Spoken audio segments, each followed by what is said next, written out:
म्हणजे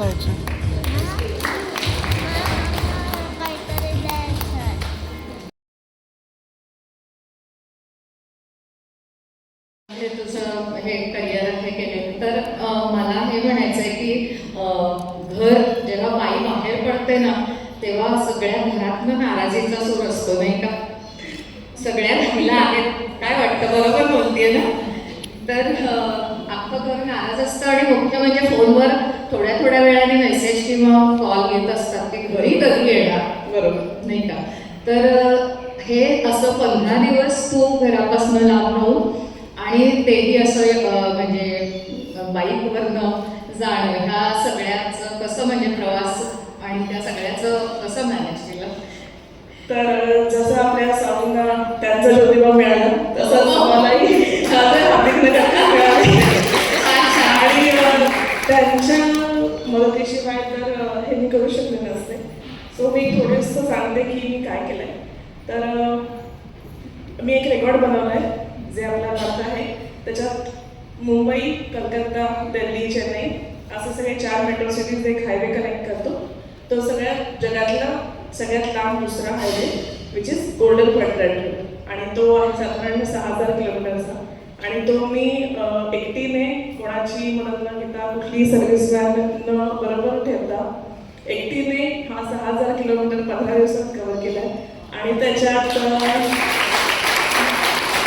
13 राज्य आणि 2 केंद्रशासित प्रदेश येतात. सो हा सगळा जर्नी मी एकटीने कंप्लीट केला. आणि त्याच्यात मी आता रेकॉर्ड बनवलाय. जे रेकॉर्ड आहे की India's youngest mother to ride solo on golden continental highway. त्याचा अवॉर्ड येईलच काही दिवसात. सो असं आहे. आणि घरनं म्हणजे तुम्ही म्हणाल तर माझ्या सासूबाई, आई बाबा यांचा सपोर्ट शिवाय झाला नसतं आणि माझी मुलगी आल्या तिच्याही सपोर्ट शिवाय झाला नसतं. नक्कीच ज्या गोष्टींची माहिती असते म्हणजे पण असं विक्रम वगैरे करण्यासाठी काहीतरी वेगळं लागत असेल ना. म्हणजे तू एवढी एकटी गेलीस तर सगळ्यात महत्त्वाचं म्हणजे की आपली सेफ्टी स्त्रियांसाठी जे महत्त्वाचं ठरतं. तर ह्या सगळ्यासाठी नक्की काय केलं होतं म्हणजे कुठली यंत्रणा तुला ती सेफ्टी पुरवत होती किंवा काय ते आम्हाला ऐकायला आवडेल. तर हा सगळा प्रवास 13 राज्य 2 केंद्रशासित प्रदेश हा मी कधीच आधी कुठल्याही राज्यात वेगळे असे गेले नव्हते. साऊथ पार्ट सोडला तर सगळंच नवीन होतं माझ्यासाठी. आणि बाईक म्हणजे हा जर्नी मी जवळजवळ 1 वर्ष आधी मी प्लॅनिंग केलं होतं. आता प्रोजेक्ट मॅनेजर आहे IT कंपनीत म्हणतात ती रजेचा पहिला हे होता की आपली रजा मिळाली पाहिजे. तर मी वर्षभर काही रजा घेतली नाही. ही साठवून ठेवली की मला हे करायचं आहे. तर आपला छंद जोपासताना आपण त्याच्यात बेस्ट काय करू शकतो हे एक महत्त्वाचं होतं. आणि सेफ्टी म्हणाल तर हे सगळं प्लॅनिंग दर महिन्याला आपण कुठल्या राज्यात जातोय, कुठल्या शहरातून पास होतोय, या सगळ्या शहराची संपूर्ण माहिती गुगल मॅप्समध्ये जाऊन प्रत्येक शहर झूम करून करून आपण कुठे राहू शकतो या सगळ्या 100-200 किलोमीटर अशा रेंजमधले सगळ्या हॉटेलची लिस्ट काढली. हा सगळा अभ्यास होमवर्क महत्त्वाचा होता.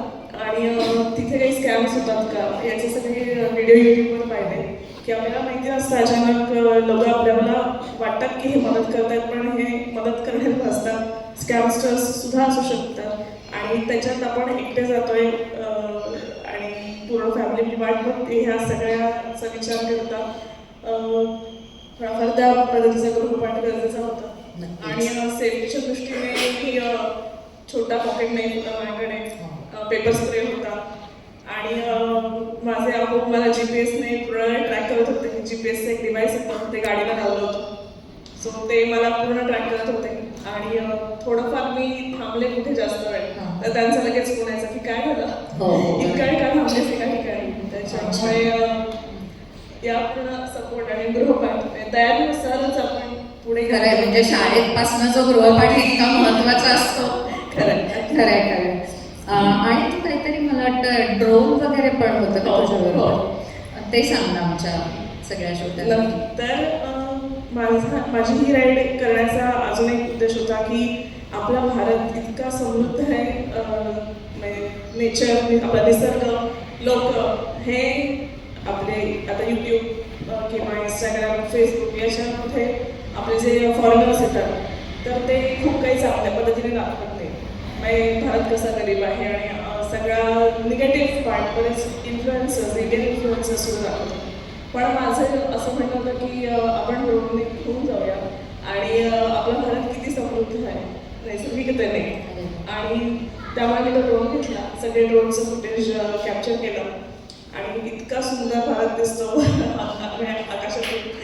तर याचे सगळ्याचे मी व्हिडिओज यूट्यूबवर आणि इंस्टाग्रामवर मी आता पोस्ट करतेच आहे. तर सखी रायडर म्हणून माझं पेज आहे, ते नक्की फॉलो करा. तुम्हाला हे सगळे व्हिडिओज छान दिसतील आणि तुम्ही त्याचा आस्वाद. माझा पुढचा प्रश्न रश्मीताईंना आहे. तर ऐश्वर्या, असं तुझ्यासारखं आणि कधीतरी एखाद्या दुसऱ्या ऐश्वर्याला वाटलं की असा काहीतरी विक्रम करावा, तर नक्की तिने काय काय काळजी स्वतःसाठी स्त्री म्हणून घेतली पाहिजे? एकंदरीतच विक्रम करण्यासाठी शरीराची तयारी ही सुद्धा महत्त्वाची असेल. तर ती म्हणजे तंदुरुस्ती सांभाळण्यासाठी काय काय करायला हवं त्यांनी? तर मेन पहिलं तर बाईक, की तुम्ही पूर्ण सगळं तुमचं बाईकवर अवलंबून आहे. त्याच्यामुळे आपली बाईक जी आपण चालवणार आहोत ती पूर्ण माहिती करणं त्याची गरजेचं आहे. कारण असे काही एरियाज येऊ शकतात जिथे आपल्याला मदत मिळू शकणार नाही किंवा कोण अरेंज नसते, काही असू शकतं. त्याच्यामुळे मी एक आधी बाईक सर्व्हिसिंगचा एक कॅम्प घेतला होता आम्ही. तर बाईक पूर्ण सर्व्हिसिंग करता येईल आपल्याला, की ॲटलिस्ट पुढच्या गावापर्यंत जाता येईल एवढी बाईक सर्व्हिसिंग करता आली पाहिजे. त्याचे स्पेअर पार्ट्स, पंक्चर किट, हवा भरायचं मशीन, पंक्चर कसं काढायचं, हे सगळं शिकून घेतलं आधी. आणि त्याच्यातही मला माझ्या भावाची मदत होतीच, कारण ते सुद्धा बाईक रायडर आहे. आणि शरीराची तंदुरुस्ती म्हणाल तर 15 दिवस रोज 500 किलोमीटर गाडी बाईक चालवायचं आहे. ते सुद्धा 200 किलोची बाईक आणि 50 किलोचं याच्यात 50 किलोचं सामान, त्याच्यात स्पेअर पार्ट्स गाडीचे, त्याच्यानंतर कपडे, कोरडा खाऊ. कारण पूर्ण जर्नीमध्ये मी पहिले 10 दिवस फक्त कोरडा खाऊच जेवण लंचला खाल्ला. तो सुद्धा लंच म्हणजे पेट्रोल पंपावर, कारण तिथे पेट्रोल पंपावर सावली मिळते, वॉशरूम मिळतं आणि फ्युएल, नाही या 3 बेसिक गोष्टी मिळतात. त्याच्यामुळे पेट्रोल पंपावरती दुपारचं जेवण आणि रात्री जिथे असतं तिथे. त्याच्यामुळे शरीराची तंदुरुस्तीसाठी आता एवढं सगळं 500 किलोमीटर रोज करायचं आहे.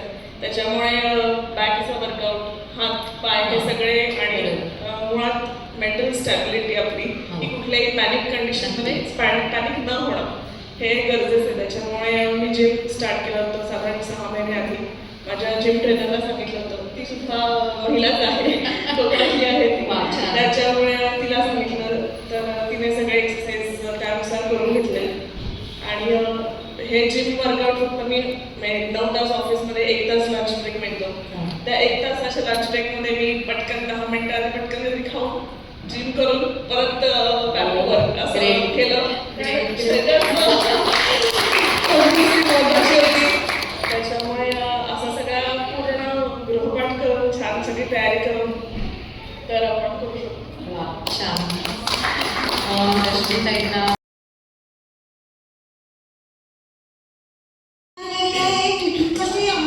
आणि ही पोरगी एवढी सगळे रात्र फिरली आणि स्वतःच्या जिद्दीवर तिच्या आई वडील सासू सासरे सगळ्यांचं कौतुक वाटतं की हिला मोकळी सोडली. आपण काय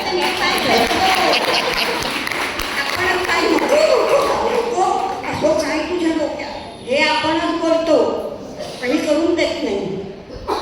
जागरण आपण हा जो प्रोग्राम घेत आहे, कार्यक्रम घेत आहे, खूप मनाला भावतोय आणि खूप छान. शिवराम डोंगे म्हणून या मैत्रिणीने मला त्या कार्यक्रमाचं मला सांगितलं की स्वातीताई या आमचा कार्यक्रम खूप छान आहे. आणि खरोखर पाहण्यात आणि ऐकण्यात किंवा कोणी सांगितलं पण पाहण्यात जो आनंद मिळाला ना तो अवर्णनीय आनंद आहे. खूप सुंदर. मी प्राथमिक शिक्षण सेवानिवृत्त आहे आणि मी वय 20 हा गेल्या 82 पासून मी प्रयोग करते महाराष्ट्रभर. आणि ताईंचं ते ऐकून मला अतिशय भारावत होते, मी ऐकत होते. खूप सुंदर.